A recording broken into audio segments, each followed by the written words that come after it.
We need to talk about a feeling. It's this quiet, persistent feeling that I think a lot of us know all too well. So picture this. It's late, the screen is still glowing, and even though your body is just exhausted, your mind, it won't quiet down. You know you should be resting. And the thing is, you really did a lot today. I mean, probably more than yesterday, maybe more than most people you know. And yet, there's still that nagging feeling that it wasn't quite enough. And that's when you hear it, right? It's not out loud, but it's right there inside your head. That little voice, that quiet pressure whispering, you could have done more. But where does that voice even come from? I mean, really think about that for a second. Why do you feel guilty for resting? There's no boss standing over you, there's no looming deadline tonight, and still, just the act of stopping feels wrong. It's strange, isn't it? Well, that feeling, it didn't just happen by accident. It was designed. So let's try to trace it back. Let's really look at how this feeling got so normal that we barely even question it anymore. Let's talk about the moment when being busy stopped being a choice. These feelings we have, that not working is somehow wrong, that rest is kind of suspicious, that even silence is something that could be wasted, none of this is natural. We weren't born thinking this way. This whole mindset was built. It was taught to us. And to really get how it was built, we have to go back. Because this whole idea of productivity, it wasn't always about you. It wasn't always this personal, moral thing. And right here, this is the crucial shift. Productivity started out as a totally practical tool for factories. It was just about measuring output. How many widgets did we make?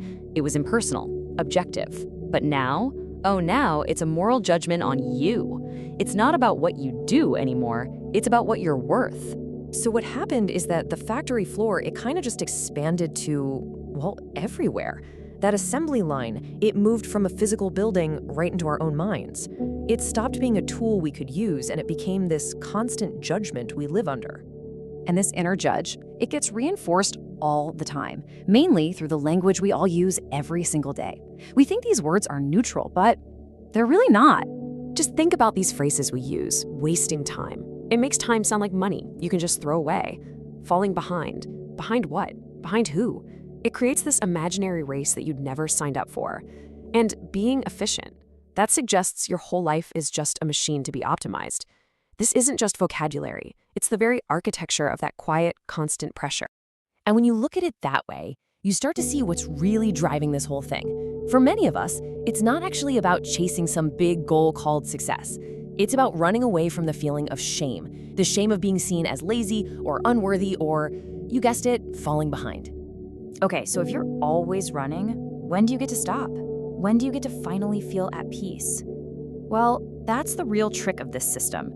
The rewards you get for all this effort, it's probably not what you think it is. You see, the goalposts are designed to move. That incredible thing you accomplished yesterday, the thing you thought would finally let you breathe, well, today, that's just the new baseline. That's the minimum expectation. So you never, ever get to feel like you're actually done. This right here is the central illusion. We think if we just do more, if we're more productive, we'll finally earn this lasting sense of peace. But that's not the prize. The real prize is just temporary permission.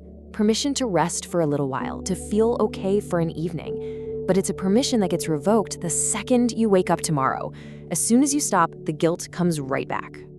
And here's the quiet truth behind all of this. If you constantly feel just a little bit tired, a little bit behind, a little bit guilty, then the system is working perfectly. Because when you're busy running from shame, you have a lot less energy to stop and question the race itself. In that sense, burnout, it isn't a bug in the system, it's a feature. So what this all really comes down to at the very end of the day is the story that we've all been taught to believe about who we are. When your sense of who you are gets completely tangled up with how much you do, with your output, well then doing nothing doesn't just feel unproductive. It feels like a direct threat to your identity. And in a system like that, genuine guilt-free rest, that becomes a quiet act of rebellion. I want you to just sit with this for a second. Be honest with yourself. If you did absolutely nothing today, crossed 0 things off your to-do list, would you, deep down, still feel like a worthy person? That little pause you just took, that hesitation before you could say yes, that's it. That feeling right there, that's the story we've been talking about. That's the proof that somewhere along the way, your worth and your work got fused together. So let's go back to that voice in your head, the one that says, you could have done more, the one that makes you feel guilty for just being still. That voice, it's not yours. It isn't who you are. It was put there. It was taught. So what we've been looking at this whole time is a design, a system of beliefs, of language, where the very idea of enough was left out on purpose. It's a game specifically designed so that you can never really win, which ensures you always feel like you have to keep playing. But that is the key. Once you see the design, once you can recognize the invisible rules of the game and understand that the voice of guilt isn't actually your own, then you get a new kind of power, the power to finally step back and question the whole thing. And that is where the real work begins.